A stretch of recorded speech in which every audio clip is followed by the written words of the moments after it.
سيداتي أنساتي سادتي السلام عليكم ورحمة الله وبركاته. حياكم الله وأسعد الله صباحكم بكل خير. بني نفوي بغادا بفهم النابر يو ناتي السلام عليكم ورحمة الله وبركاته.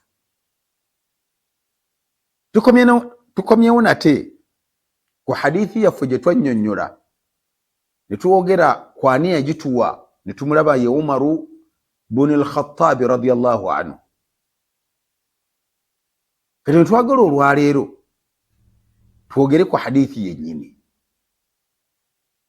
Hadithi ene Nabbi sema tuga nti emirimu gyonna omwana Adamu gyakola okutuuka kwajo ewa Allah n'abandi agikkiriza obu obutakkirizibwa businziira ku mmalira omwana Adamu oyo gy'aba amaliriddemu. Twabe tusomoke tutunule hadithi yennyini eno. Nabbi yakozesa ekigambo innamal a'malu jamu. Yakozesa nti amazima emirimu, tiyagamba nti mulimu, yagamba mingi. Olwaki? Mu nsonga ezimu lwaki yakozesa ekigambo a'malu n'atagamba nti innamal amalu binniya? Olw'okuba ng'omwana Adamu ng'omuntu ayina ebintu bingi ebikola emirimu ebyenjawulo. Ogeza waliwo emirimu egikolebwa omutima, ng'omutima gwe gukola omulimu ogwo. Nobawo emirimu egikolebwa olulimi oba akamwa. Oli n'ayogera ekigambo nga yeeyambisa omumwa n'olulimi.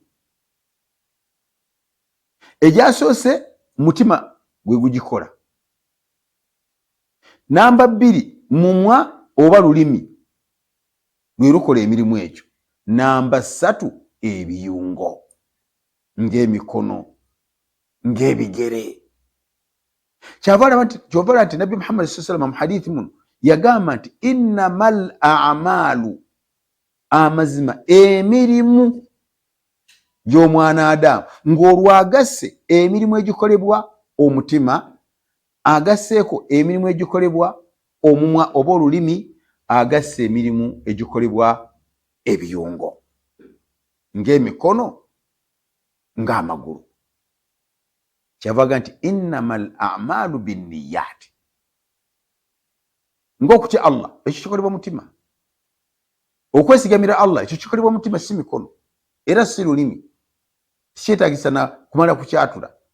Kati n'osanga ebikolebwa omumwa ng'okusoma Qur'an, ng'omuntu ayaziina akozesezza mumwa, akozesezza lulimi.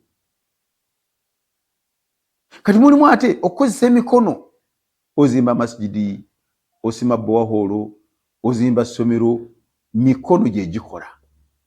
Kati Nabbi sallallahu mu hadithi muno kyatutegezaamu nti gwe omwana Adamu ng'ogenda okukola omulimu gwonna, si nsonga gwa mu mutima, si nsonga ogenda gukozesa kamwa, si nsonga ogenda gukozesa mikono oba magulu, sooka otereeze enniya olyoke ofunemu empeera ennungi. Olw'ensonga nti bakadde baffe abatusomesa batugamba nti ensonga hadithi eno lwaki Nabbi yagyogera sallallahu alaihi wasallama, yagyogera mu kiseera we wabeerawo okusenguka abantu okuva e Makka nga bagenda e Madiina. Abaasenguka bano baali banyigirizibwa obusiraamu nga bunyigirizibwa e Madiina, e Makka. Abasiraamu se babasalako emikono, abasiraamu se babatta, abasiraamu se babatikka amayinja ne babawalula mu musenyu, babaokesa omusana, okutuusa Nabbi sallallahu alaihi yakkirizibwa asenguka agende e Madiina badduke ekibabu eky'Abashkuraishi abaali bababonyabonya. Kati waliwo abantu abaali batali mu abo abakosebwa, baali tebalina bwetaavu kusenguka kuva Makka bagende e Madiina. Kati bano abaasenguka abalina okugenda e Madiina abaali banyigirizibwa e Makka, mwalimu omukyala ng'alina okusenguka ava e Makka agende e Madiina. Saate e Makka eno nga waliwo omusajja amwogereza ayagala kumuwasa. Batuuse ku nzikiriziganya, olugendo ne lugwawo ng'omukyala alina okusenguka avwe Makka agende Madina. Kyokka ate ng'omusajja talina bwetaavu bumusengula kuva Makka kugenda Madina kubanga tiyali mwabo abanyigirizibwa. Era tiyali mweteefuteefu kusenguka. Naye kyamusengula ki? Mukazi kukamutema nti enkya nsenguka. Iye ate obufumbo bwaffe nti anti nze wano nvaawo.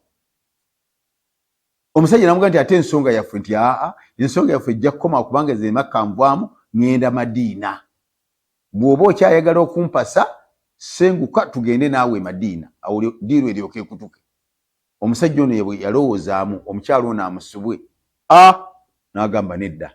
Ye n'asenguka musajja wattu lwakuba agoberera mukyalo ono asobole okumuwasa. N'asenguka.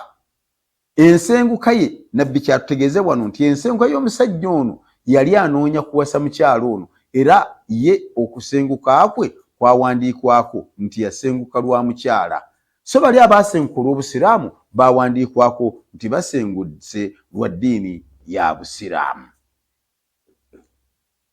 Kati nabbi Sosema kyatugamba nti omulimu gwonna oba gukoleddwa lulimi, oba gukoleddwa mikono, oba gukoleddwa bigere, oba gunaakolebwa mutima, nannyinigwo ng'oyagala gukkizibwe mu maaso ga Allah, toola nniya omalirire nti omulimu guno ngukola lwa Allah subhanahu wa ta'ala, osooke ofune empeera ez'okubeera nti omulimu gutuuse. Naye bw'ogukola nga tofuddeeyo n'okola bukozi nga totodde nniya, omulimu ogwo tegujja kutuuka era tojja gufunamu mpeera. Ne tutuuka ku kigambo ekyokubiri ekiyitibwa anniyat, okumalirira.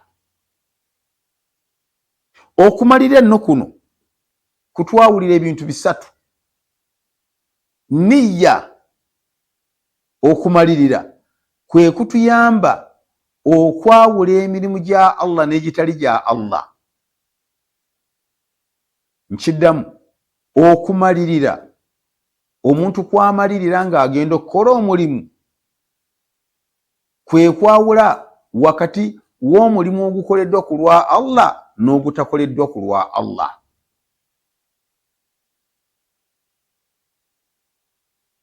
Nniya, bw'oba totodde nniya ogwo teguba gwa Allah. Bw'omalira nti ngenda gukola ku lwa Allah era guleke nga gwa Allah olyoka okufunemu empeera. Nniya yetuyamba okwawula omulimu ogwa farada ogw'olukako n'ogwa sunna, otwandise ogwa overtime. Nniya yeyawulawo. Nniya netuyamba mu mbeera ey'okusatu neyawulawo farada ebbiri naye nga zaawula amannya, oba sunna ebbiri nga zaawula amannya. Gwe mugaso ogwa nniya. Nniya bw'okola omulimu ng'oyagadde ogattisa ebintu bibiri, oyagala Katonda akusiime ate oyagala n'abantu bakuwaane, Allah tagwagala kubanga nniya ogitaddemu ya mirundi ebiri. Allah akuwa empeera ate n'abantu bakuwaane. Ogeza ng'okuwaayo. Singa owaayo ng'oyagala abantu bakuwaane nti gundi azitowa, yawaddeyo obukadde 10, yawaddeyo ekisodde, ogwo omulimu Allah tagukkiriza. Tovaawo. Insha Allah tukomawo. Wassalamu alaikum wa rahmatullahi wa barakatuh.